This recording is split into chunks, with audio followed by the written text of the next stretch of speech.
want to go ahead and mention is that I don't really know what's going on here as far as my little setup, but where I had it over there by that light, it's just not working, so I'm not gonna do it over there. This is my second time filming this video, and yeah. Another thing that I have to say is I was going to vlog this little experience, but baby girl, them contractions started coming, and I was just like, no.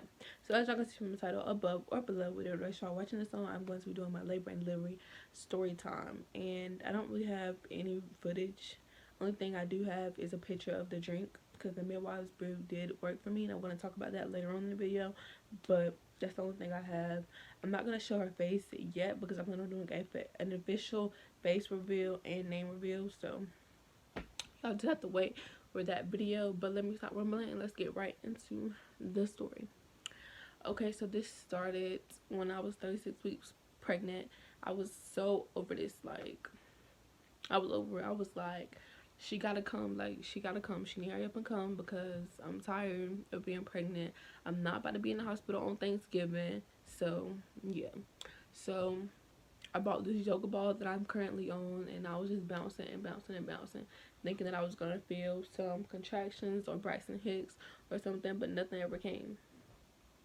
So then I drank this mother's lactation tea, and it's supposed to help you lactate from when you're breastfeeding, because I heard whenever you go into labor, your body produces a hormone that produces milk in your breast, and then it lets you know that it lets your body know that you're going into labor. So I tried to drink that. That didn't work. If y'all hear her over there, then just ignore her.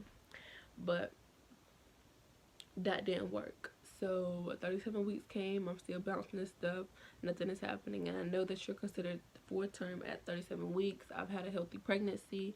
So I just went ahead and did it. So whenever I was 37 weeks and 4 days, I drank the Midwives Brew. And I'll insert a picture of what it looked like right here, but I didn't vlog any of that experience either.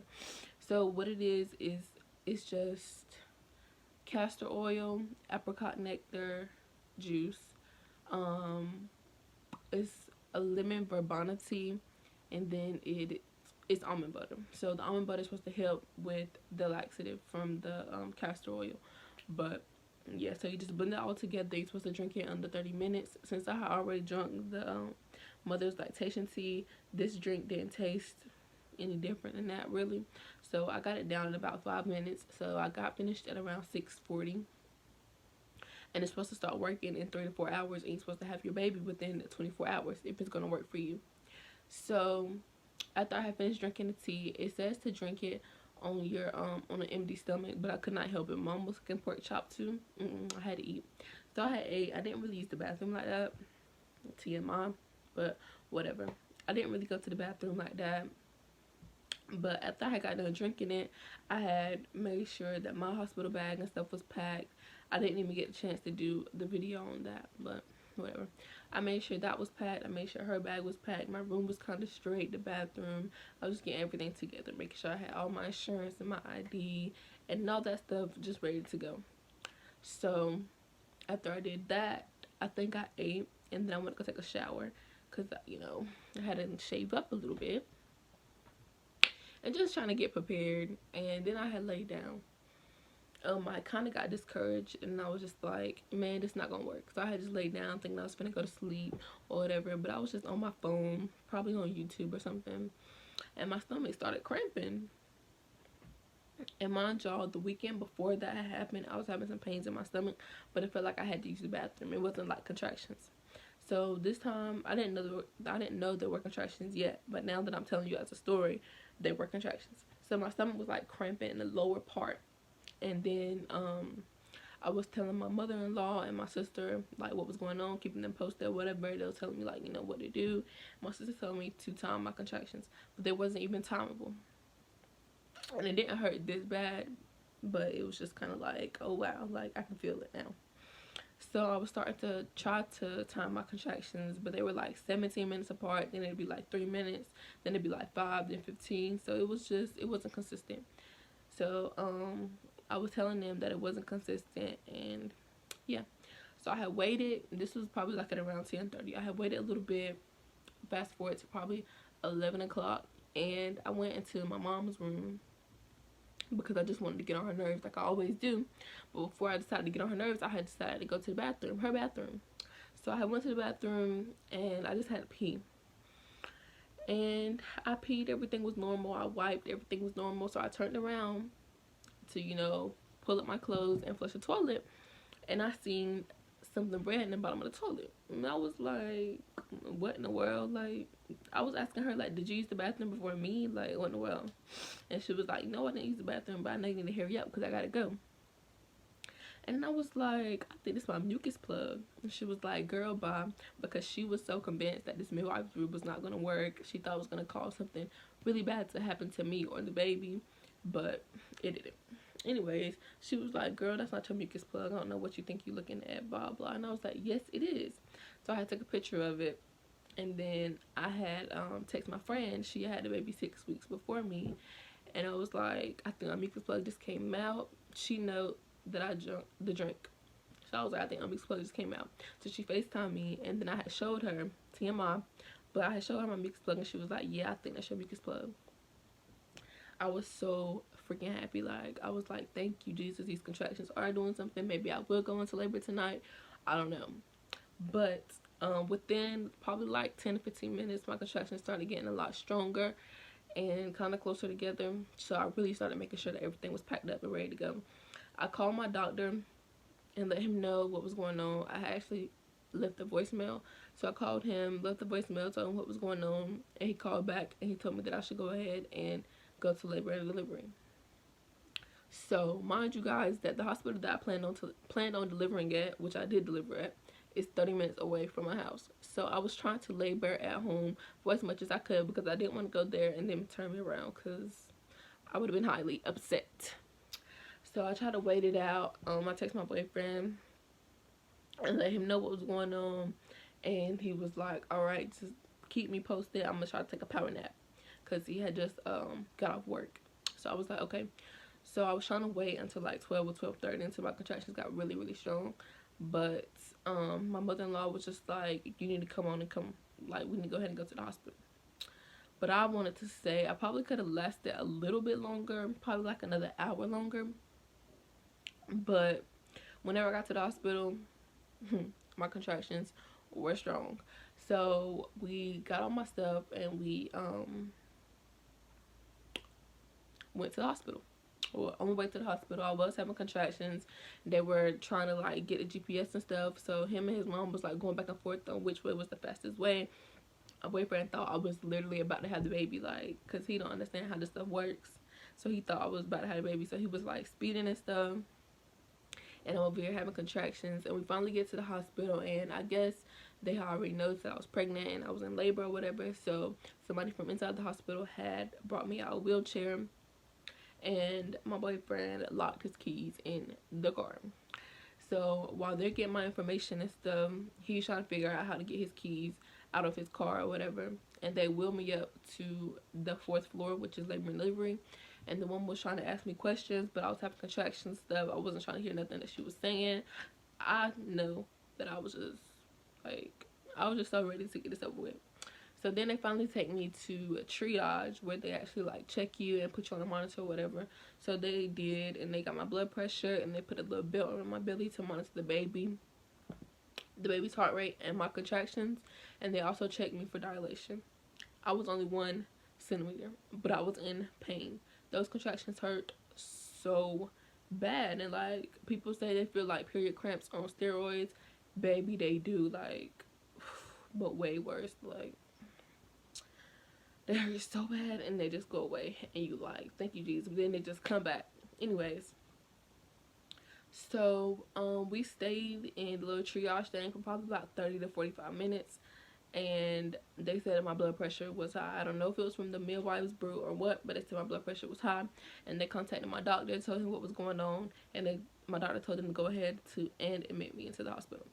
So since my contractions were so painful, they had offered me some pain medicine through my IV, and I had took it, and it made me super loopy, like super duper loopy. It kicked in right away. So I remember some stuff, but for the most part, I don't remember anything until the next morning.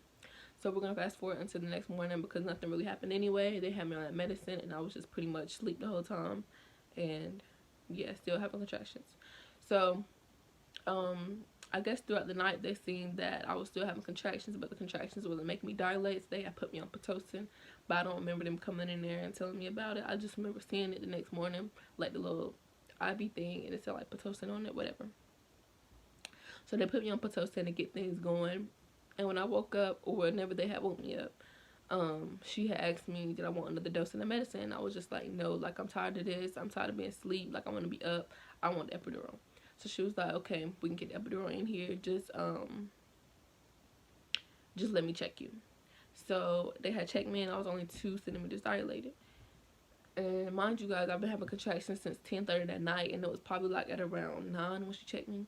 So then probably at around 9:30, the epidural, well, the anesthesiologist that came and he did the epidural. It's not as bad as people make it seem, but yeah. So I had got the epidural, and then they had checked me again after the epidural, and I was already 5 centimeters dilated. So in 30 minutes, I had already dilated 3 centimeters. So she was like, you're progressing really, really fast. And I was like, So after they had told me that, my mom wasn't with me. It was just my mother-in-law and my boyfriend, and we had stayed overnight or whatever. So after I found out that I was 5 centimeters, I had went ahead and called my mom and them and told them that they can come to the hospital. So she was getting frustrated because she has health issues going on and she can't drive right now. So she was waiting on my aunt, which is her sister, to come get her, and she was taking too long. She was just trying to act like as if I was only 2 centimeters, and I told them I was dilating really fast. My mom was like, she need to come on. She about to make me mad. Blase, blase. So then after that,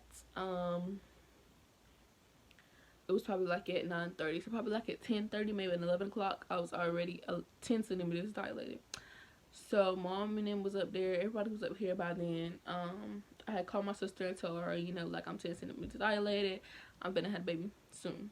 So she had came up there, and in the room it was just my aunt, my sister, my boyfriend, his mom, and my mom, and we was just all just chilling and stuff. And the nurse had to keep checking me and stuff, and she was like, your water bag is bulging, we're gonna see if it's gonna break on its own, and if it don't, we're gonna tell your doctor to come break it. And I was just like, okay. So they took forever to break my water. Mind you, I was already 10 centimeters dilated. They should just went ahead and broke it and whatever. So because of the Midwives Brew, it caused the baby to go to the bathroom, and it's called meconium. That's like the baby's first poop or whatever.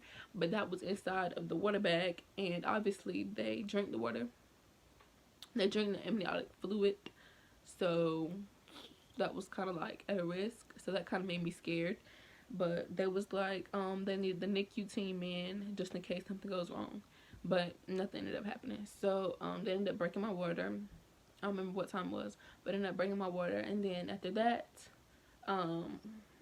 she was just asking me, did I feel pressure? Because I guess whenever you feel pressure, it's time for you to push. But I didn't feel anything because of the epidural. So after that, what happened after that? Some time go by, and I was just so fed up. Like, I was just like, yeah, I feel pressure, even though I didn't. And she was like, are you sure? Because I feel like you're not telling the truth. And I was like, So she was like, I'm going to call your doctor and tell him that you're ready. So the doctor came in there and checked me, and I guess he doubted me or whatever. But he was getting all his stuff ready, getting all the scrubs and stuff on. We was about to push. So we was doing these little, I guess they were practice pushes. I don't really know. But he was like, dang, you're doing really, really good. Like, I can't talk junk about you because you're pushing really, really good. Y'all, I was so determined to get this baby out. Like, come on. Like, So I started pushing at around 3:17, I think. And I delivered her at 3:43. I don't know why I always say 3:43. I delivered her at 3:42 on November 11th, 2019. And she weighed 6 pounds, 9 ounces. And she was 19.5 inches long. And yeah, they put her on my chest, and it was just like so freaking magical. Like, I would do that again 1,000 times. I wish I could just have more kids, but not like go through the pregnancy or whatever, because that feeling is just freaking amazing. But yeah, so then after that, they had to like clean everything up, stitch me up, do everything, weigh her, you know, the good stuff. But I got like a lot of pictures and stuff, and whenever I do her face reveal and stuff, I'm probably gonna insert the pictures from the day that I had her. So yeah, that's pretty much it. Not an interesting story, but some people might be interested. Or who knows? But the midwives brew did work, but as you can tell, my blood pressure was high and she did poop, and her drinking meconium could, you know, mess with her.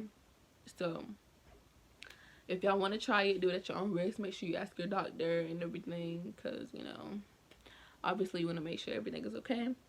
And yeah, that was the end of this story time. If y'all like this video, make sure y'all give it a big thumbs up. Comment more video suggestions down below, and let me know if y'all are ready for the face reveal, because I'm ready to do it. But thank you so much for watching, and we are